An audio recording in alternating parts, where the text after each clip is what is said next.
Assalamualaikum warahmatullahi wabarakatuh.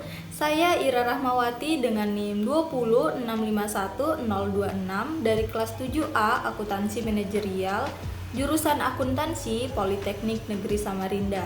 Pada video kali ini saya akan menjelaskan materi yang ada pada mata kuliah Akuntansi Manajemen Lanjutan, yaitu pada topik kalkulasi biaya standar sebagai alat pengendalian manajerial dengan dosen pengampu yaitu Ibu Varianti.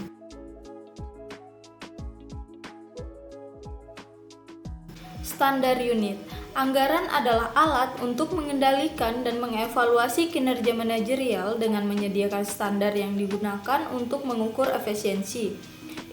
Hal ini dilakukan dengan membandingkan pendapatan dan juga biaya aktual dengan anggaran pada tingkat aktivitas yang sama. Namun, agar pengendalian lebih baik, kita bisa membuat standar untuk jumlah barang atau layanan yang dihasilkan. Ini disebut dengan standar unit. Jadi, standar unit adalah dasar penting dalam pengendalian dan perencanaan anggaran yang fleksibel. Sebagai contoh, misalnya dalam perusahaan minuman ringan, kita tahu bahwa untuk setiap satu botol cola berukuran 16 ons, kita membutuhkan 5 ons fruktosa dengan harga $0,05 per ons. Jadi biaya fruktosa per botol adalah $0,25 dari 5 ons fruktosa dikali dengan harganya. Ini adalah standar biaya fruktosa per botol. Dengan informasi ini kita bisa menghitung berapa total biaya fruktosa seharusnya pada berbagai tingkat produksi. Contohnya, jika kita memproduksi 15.000 botol, maka total biaya fruktosa yang seharusnya adalah 3.750. Jenis standar terbagi atas dua. Yang pertama yaitu standar ideal. Jadi ini adalah standar yang mencerminkan efisiensi maksimum atau hasil yang diinginkan dalam situasi yang sangat ideal. Yang kedua yaitu standar yang dicapai. Ini adalah standar yang bisa dicapai dalam kondisi operasi yang efisien. Untuk menghitung biaya standar per unit untuk suatu bahan atau input tertentu, kita harus membuat dua keputusan. Yang pertama yaitu standar kuantitas. Jadi kita harus menentukan berapa banyak dari input tersebut yang seharusnya digunakan untuk setiap unit output yang bisa kita hasilkan. Ini disebut keputusan kuantitas. Yang kedua yaitu standar harga. Kita perlu menentukan berapa banyak uang yang seharusnya kita bayar untuk jumlah input yang digunakan sesuai dengan standar kuantitas. Ini disebut dengan keputusan harga.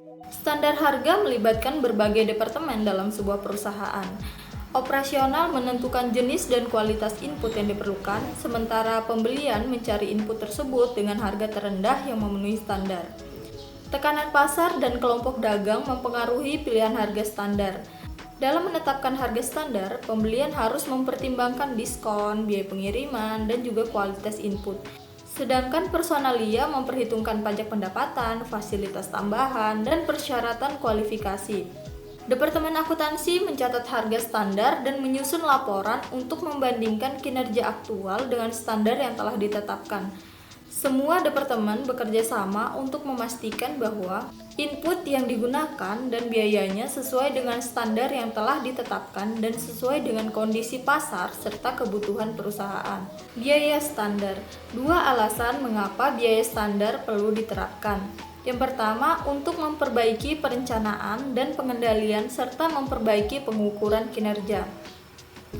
Yang kedua yaitu kalkulasi biaya produk.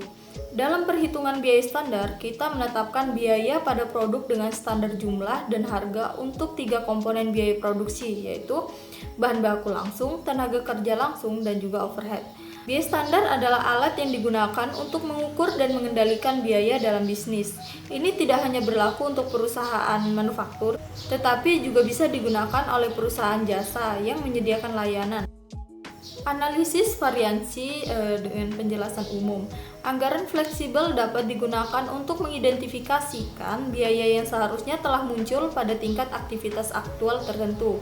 Maka perhitungannya dari masukan yang direncanakan atau dianggarkan adalah SP dikali SQ. Selanjutnya itu biaya masukan aktual adalah AP dikali dengan AQ. Variansi harga dan efisiensi. Variansi anggaran total merupakan selisih antara biaya aktual masukan dengan biaya yang direncanakan. Rumus dari total variansi adalah sebagai berikut. Selanjutnya yaitu analisis variansi bahan baku.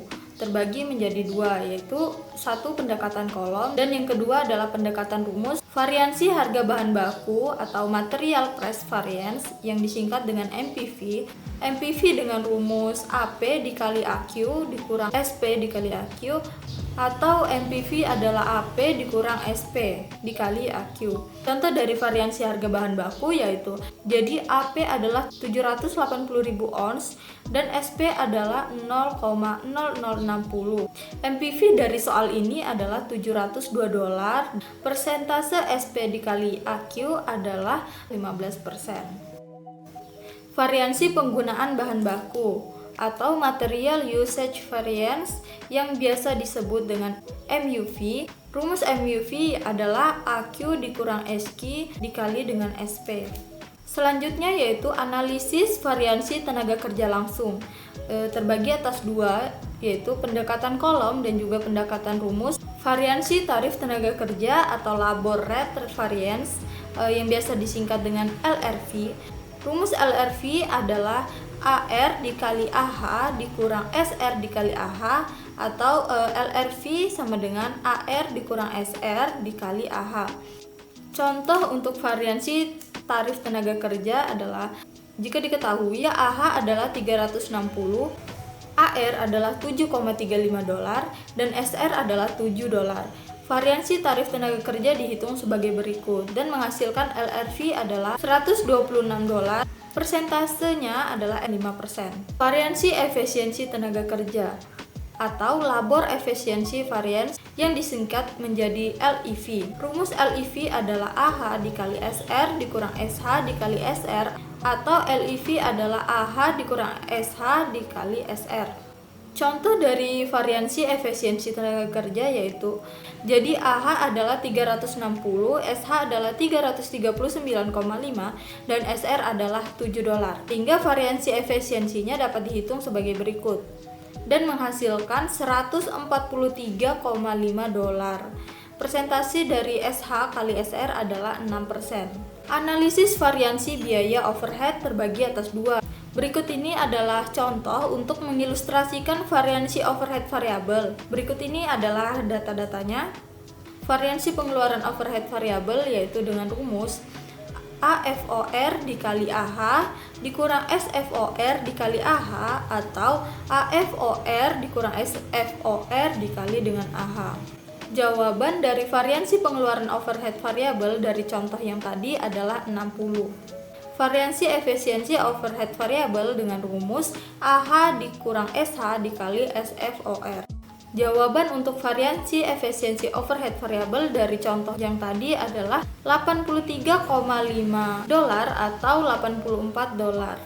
Variansi overhead tetap. Berikut ini adalah data-data yang digunakan untuk menyelesaikan kasus pada variansi overhead tetap. Variasi pengeluaran overhead tetap dengan rumus overhead tetap aktual dikurang dengan overhead tetap yang dianggarkan. Jawaban variansi pengeluaran overhead tetap dari contoh soal yang tadi adalah $970. Variansi overhead volume dengan rumus overhead tetap yang dianggarkan dikurangi dengan overhead tetap yang dibebankan.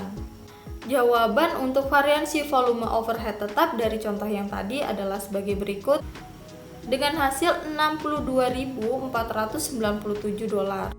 Sekian penjelasan materi yang dapat saya sampaikan, dan juga saya ingin mengucapkan mohon maaf apabila terdapat kesalahan kata-kata dalam penyampaian materi pada kali ini. Terima kasih, bye-bye.